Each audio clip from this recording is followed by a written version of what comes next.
I had never had anything like this before, but very clear messages of something that I knew would be coming or on its way or something that was significant to us, to me and humanity.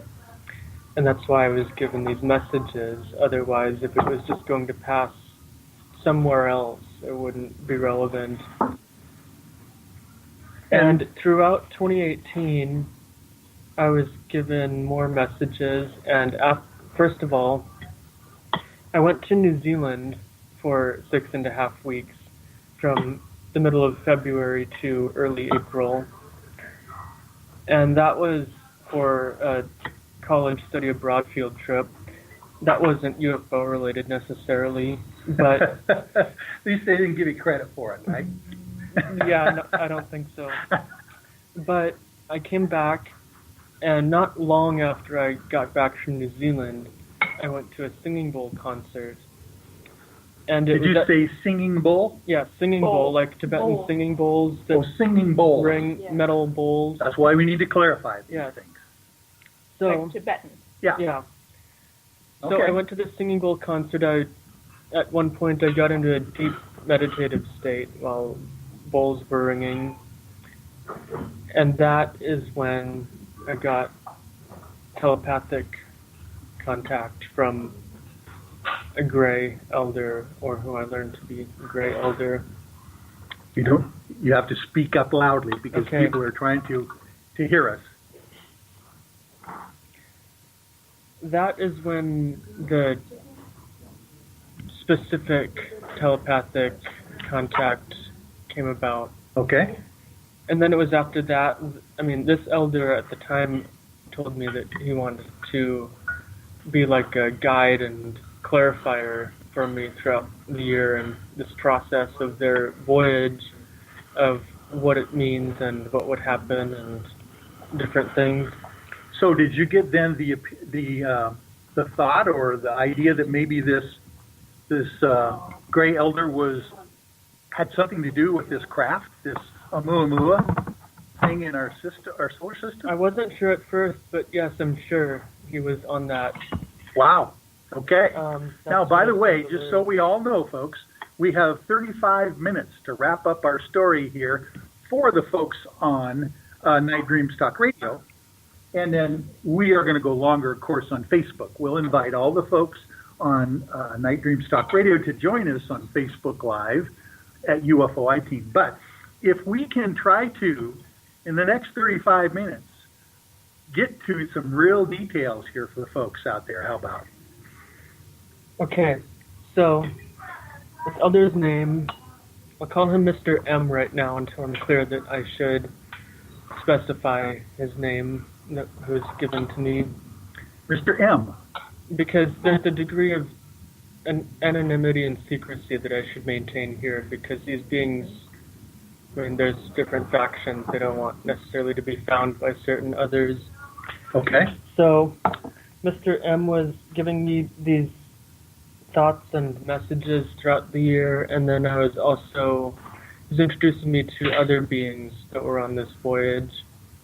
And I'm still getting clarity about which ones are actually here and which ones are actually relevant and doing anything, and which ones they're working with.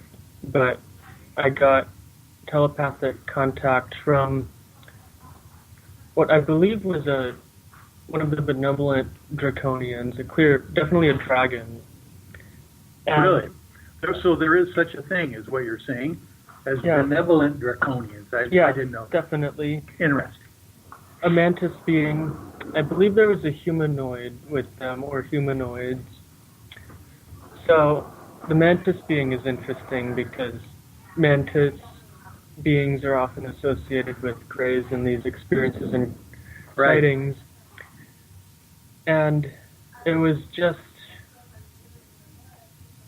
about 7 days ago, after the last UFOI team meeting, that I very clearly recalled a couple of memories that really made it clear to me what this was about. And what was this about, Troy? That's what I'm about to get to. And let's try to get there. These memories... because we have some other stuff to talk about. These memories is what made it clear to me that this Lyra voyage is really associated with what happened to us. Ooh, at Mount Adams. Yes, definitely. Okay. So that makes it much more significant because then do you know the story, by the way, real. Stephanie? You know this story. You can jump in every once in a while and prompt us to get to the story to make sure that we get this thing done. Go ahead, go for it. I'll start with the memories, describing them.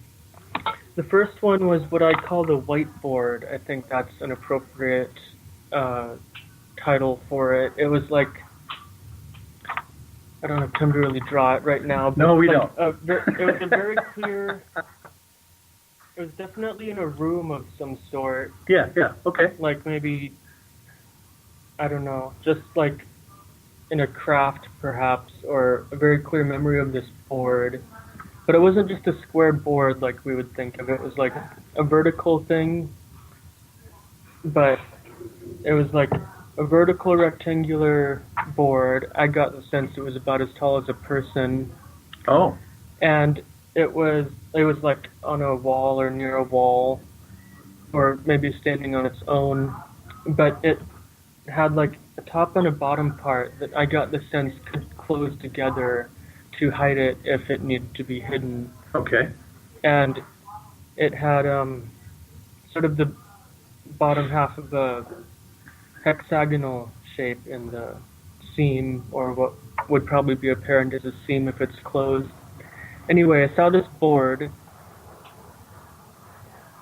This is something that I remembered clearly. It wasn't just a vision, it was a memory of being there and seeing this. And this board had, I got the sense of about 7 tiles of some sort on it. Okay. That after connecting with this memory, I'm pretty sure they were self-activating technology tiles. And I'm pretty sure that this board, the whiteboard, is something that is used to interact with and communicate with each of the 7 crafts on Earth. This is a satellite. 7 crafts. I was on a satellite. So in other words, you were on the satellite, whatever it was, I believe coordinating different ships on the planet. I don't remember if I actually connected with them or which ones I may have, but yes, I believe that was the purpose of this board. It was a self-activating, possibly crystalline technology that could allow whatever beings to use dots to interact with the tiles, which each would be connected with one of these other ships that's in a particular location around our planet. Okay. And the other memory that I would like to talk about right now was something that I call the command center. The best way I can describe it is as Come over here, buddy. We got to get you in the something similar to the command center in the Death Star in Star Wars. That's just the best way I can visually portray it right now.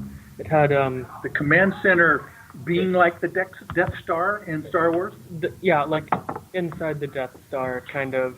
It was round, big. You gotta scoot up. It had a platform around it,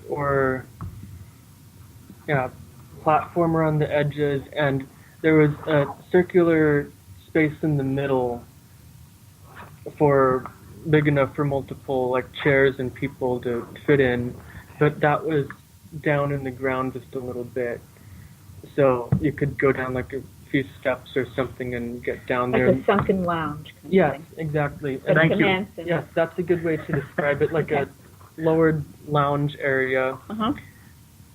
I got the feeling just from this message that there are probably chairs of some sort in this center area, maybe some monitors and other tools. I don't remember that clearly, but I do remember clearly a clear glass railing barrier around the edge of the circular platform and separating that from the sunken area.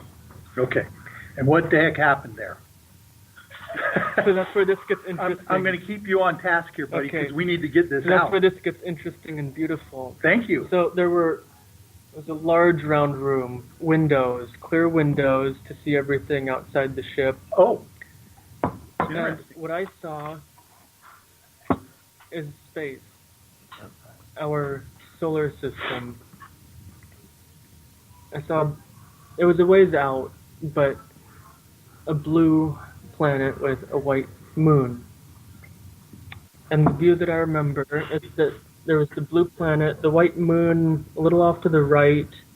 I don't think my view was that it was completely, there was black space between them, but like the moon was a little bit aligned with the blue planet. And so Earth? Yes, I was looking at Earth and the moon. From quite a distance. From a distance, yeah. It wasn't like we were like right up, it was like right there in front of us, like with these NASA satellite photos of Earth. It was like just out there away. From a distance. And there was black space with stars behind it, of course. Okay. Can you see the sun? That's the part I don't remember clearly. It could have been faced a different At least from the initial you can't see the sun memory. Space. You can't? Why not? There's something to do with the atmosphere, how the atmosphere ionizes so you can see the stars and the sun. But I guess it's really difficult to see them out in space with the naked eye. So what are you saying, Stevie? Well, it's just something that astronomers and people that have done spacewalks and stuff, you talk to a lot of the astronauts, they can't really see. See what? It's just bright. You can't really look at the sun. You can't see it as a single object. You can't see the sun. Okay, I see. Yeah. Got it. But in the atmosphere, you can't because you either have brightness or darkness when you're out in space. Okay. There's no real Better distinct scoot in thing. a little bit more, buddy. For people that have been there anyway, people that have been out in space. Okay. That's what they've reported. I've never been there, so I don't know. It may be different from this distance we're talking about and this technology that we're talking about. Right. From inside, Yeah. But by the way, but he didn't see it. We just need to forge ahead here and figure out how this is going to apply. The initial memory is that I don't remember clearly seeing the sun near the Earth, but if it was there, I got the sense that it was probably off to what was my left from that moment. And maybe I just didn't see it from that viewpoint, but I definitely saw the Earth and the moon out there. And that's what's interesting. One of the dreams, very clear, I'd consider it to be solid, real dream, real type of dream about this, what was going to happen. It didn't actually happen quite this way, but I saw a fiery orange comet just hanging in the sky that appeared there, and then like asteroids or space rocks entering Earth's atmosphere that were associated with it. I think that was a somewhat metaphoric vision of what actually happened, but what I derived from that is that one of these ships was to be a satellite, which I was on and our team was on, and the other, I got the sense originally 6 ships would be entering Earth's atmosphere, 2 different parts of the planet. And so, Troy, do you have an editor? We need to get you. No, not yet. You could be my editor if you're capable. But all I'm saying is that we need to speed this along because we're running out of battery. Okay. And we only have 25 minutes left to the entire broadcast before we go off the air with Night Dreams Talk Radio, and we're going to continue on, of course, on Facebook. Well, can I jump in a little bit? Yeah. Please do. So are these, what you're talking about now, is this related to what happened at Mount Adams that you told us after the meeting, privately, with Leah, that Leah communicated to us? These 2 memories that sync together and tie the Lyra voyage to the Mount Adams incident Yes, are these they're- different they're- beings? Are these different beings than No, we're- they're the same They that are. I've been connecting with all year.